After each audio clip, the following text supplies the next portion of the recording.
PT.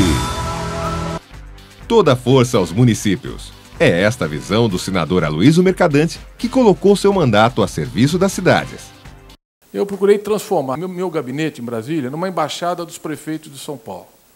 Então, eu recebi no meu gabinete, ao longo desse último período, 615 prefeitos do Estado de São Paulo.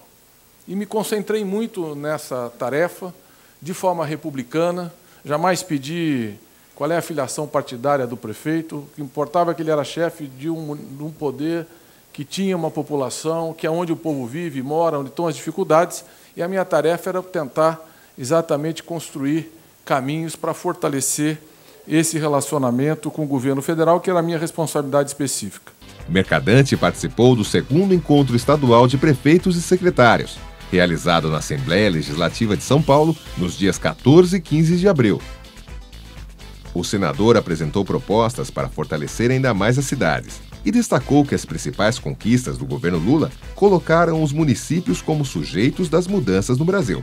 Em média, 64% da receita dos municípios vem dos repasses, das transferências que eles recebem, e onde o FPM é uma das mais importantes. Não é a única, mas é uma das mais importantes mecanismos de repasse de recursos. Nós tivemos um crescimento expressivo do FPM nesse período do governo Lula. Nós tínhamos um FPM de 22,7 bilhões de reais em 2002.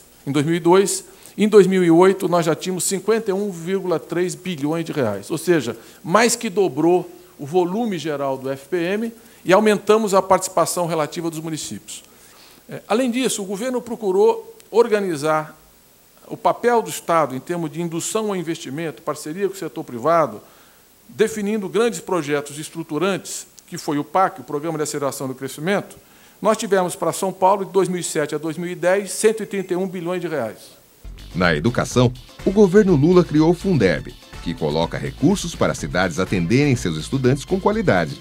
Nós tínhamos, em 2003, uma verba de 19 bilhões de reais para a educação no Brasil.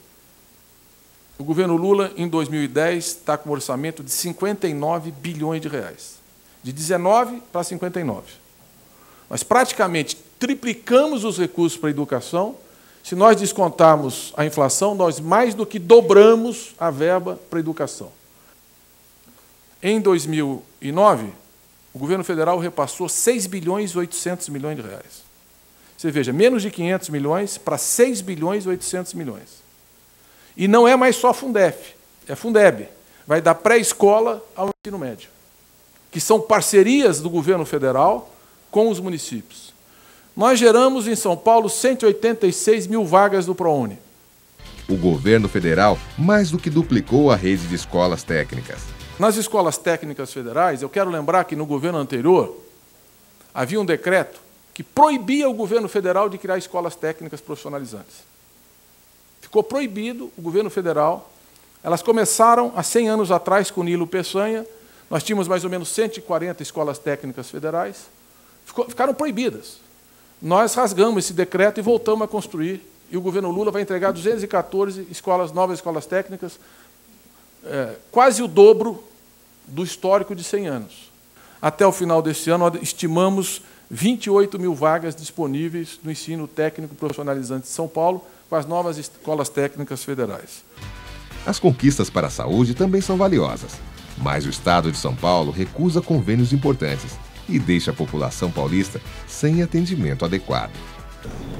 Hoje, nós entregamos, já no Estado de São Paulo, 397 ambulâncias, 70% do Estado está coberto pelo programa SAMU, com um destaque. 26 estados do Brasil, o governo do Estado paga 25% do custeio. A União da ambulância paga 50%. Município 50%, 25%, o Estado deveria pagar 25%. 26 estados pagam, o governo de São Paulo não participa. O SUS, ele tem que ser concebido como uma relação de parceria entre União, Estados e municípios. Nós temos que trabalhar junto para poder melhorar o que é difícil, que é a situação da saúde pública no Brasil. Mercadante destacou a necessidade da reforma tributária para garantir mais recursos para as cidades.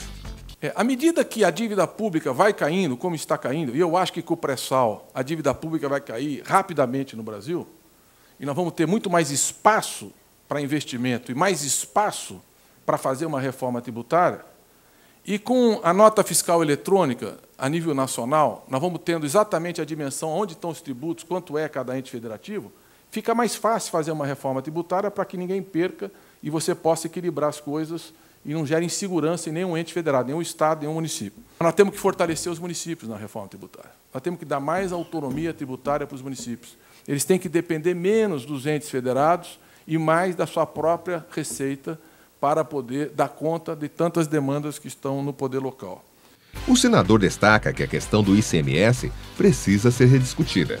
Se você pegar, por exemplo, uma usina de papel e celulose, a indústria de papel e celulose, o ICMS fica no município sede.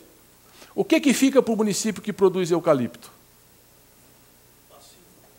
Não, a estrada de terra, que é dificílimo manter, porque a prefeitura não tem receita própria, uma mão de obra sazonal, que tem demandas de saúde, moradia, escola, etc., que não tem receita própria, e você concentra toda a receita só no município sede. A mesma coisa para o município que produz energia. Então, nós temos que abrir essa discussão.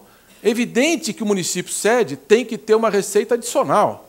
Ele tem um encargo também, o fato de ter, nós temos, por exemplo, 150 usinas de álcool e açúcar em São Paulo. Ele tem uma sobrecarga no município que recebe, que tem a usina, ele tem que ter um adicional, mas a cadeia produtiva tem que ser contemplada na repartição da receita. Mercadante foi questionado sobre o atraso na votação da reforma tributária e respondeu. E quem tem obstruído a reforma tributária? Quem tem? Vamos falar com transparência. Primeiro, esse Estado não quis a reforma tributária. Qual é a razão? Porque não quer beneficiar os municípios? Evidente que não. Não quis a reforma tributária porque uma das propostas centrais da reforma tributária é acabar o ICMS e criar um único imposto. Em vez de ter 28 códigos tributários no Brasil, nós teríamos um único código tributário, que seria o IVA, o Imposto sobre o Valor Adicionado. Então, a segunda razão é que as empresas que foram beneficiadas pela guerra fiscal não querem a reforma tributária.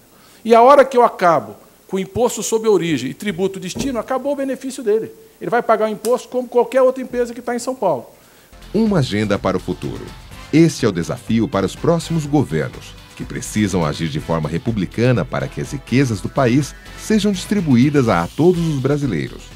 O que eu considero que seria a agenda do futuro para o fortalecimento dos municípios? Que é a agenda que os próprios prefeitos têm manifestado ao governo federal. Quais são os grandes temas que nós vamos ter que debater daqui para frente para melhorar o Pacto Federativo, para reforçar os municípios e continuar essa trajetória de apoio ao crescimento local e melhores condições para os prefeitos, que são muito pressionados por todas essas demandas sociais. O primeiro grande debate que nós vamos enfrentar é o debate dos royalties do pré-sal. A melhor forma de prever o futuro é construí-lo. Nesse governo não vai ter intransigência e não tem negociação. Não tem nesse negócio de botar a polícia e não receber, não. Vai ter diálogo, como sempre teve com o presidente Lula, vai ter conversa e nós vamos construir junto essa solução. Então, eu espero, se algum dia for candidato ao governo do Estado, que ainda não está, é possível, é provável, mas não sou ainda, pode ter certeza que os prefeitos devem organizar marchas, serão bem recebidos no prazo de maneira. Não vai ser que nem 2005, 2009, que a porta nem abriu para receber ou tentar esvaziar. Vai ser bem recebido e nós vamos trabalhar junto lá em parceria.